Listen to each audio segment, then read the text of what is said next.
Hi, my name is Sylvia Saldaña, and I am presenting a TED Talk on multicultural education for 5301 diverse learners for Dr. Chanel Maynard.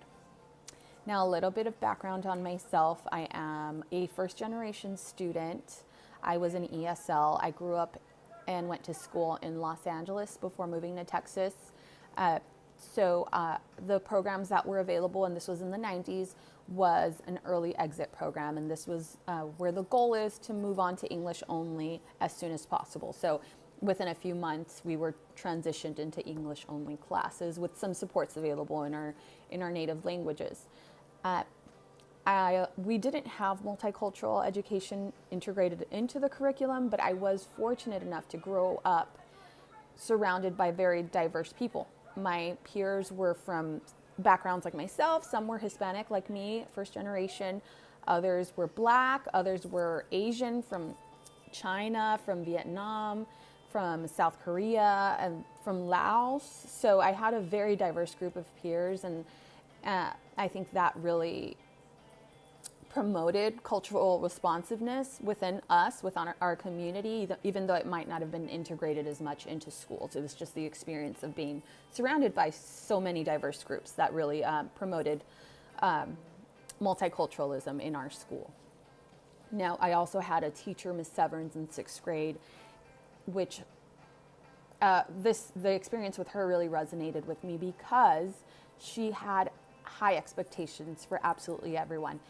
Didn't matter what background we were from. She expected the best from every single one of us. And I think that's expectations really does influence outcome a lot of the times with our students. So it is important to, no matter what backgrounds we come from, to have those high expectations for every single person. Now, this is my case for multicultural education. So education that's multicultural, it respects diversity. It supports equity, social justice. It validates students' voices. It builds on their cultures. It insists that all students can learn. The case study that I'll be talking about is in chapter 11.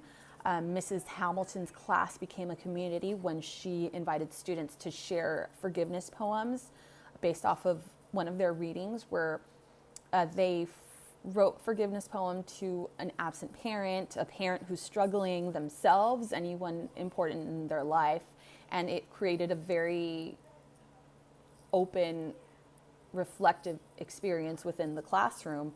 And I think that just really demonstrates the power of placing our students at the center of their histories. And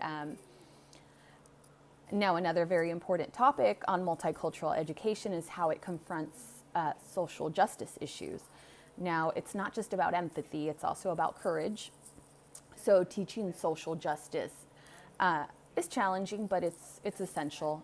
Students should be allowed to argue their points, to resist, to push back. When we move away or shut down these discussions that are delicate, I think we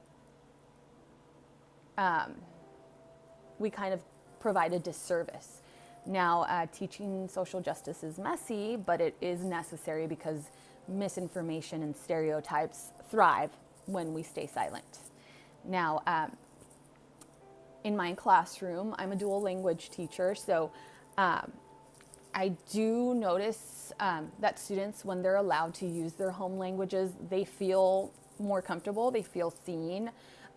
When they explore literature, like we have Esperanza Rising is a very, it's a great novel that we read in 5th and 6th grade, and I've read to my daughters at home.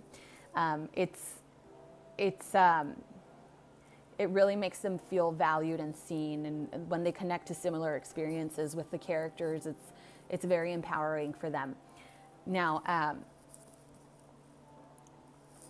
it's important to also mention that growth and reflection starts with us as educators. We have to examine our own cultural identities, reflect on our own biases, and just adjust our practice. We're not perfect. We can always learn, we can always grow. It's important to model that to the students.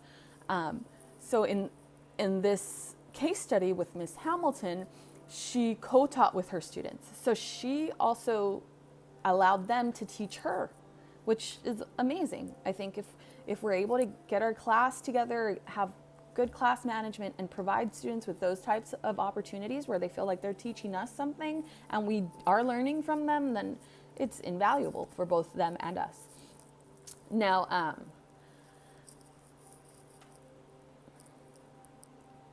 I'm going to close out now. So I feel that I succeeded in despite some of the limits I faced in school.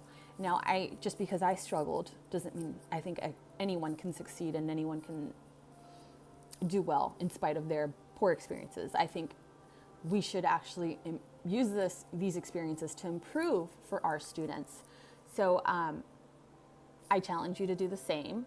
There's no science or the exact science for student success. There's no single formula that'll guarantee student success, but research suggests that we can guide how we choose to shape their experiences.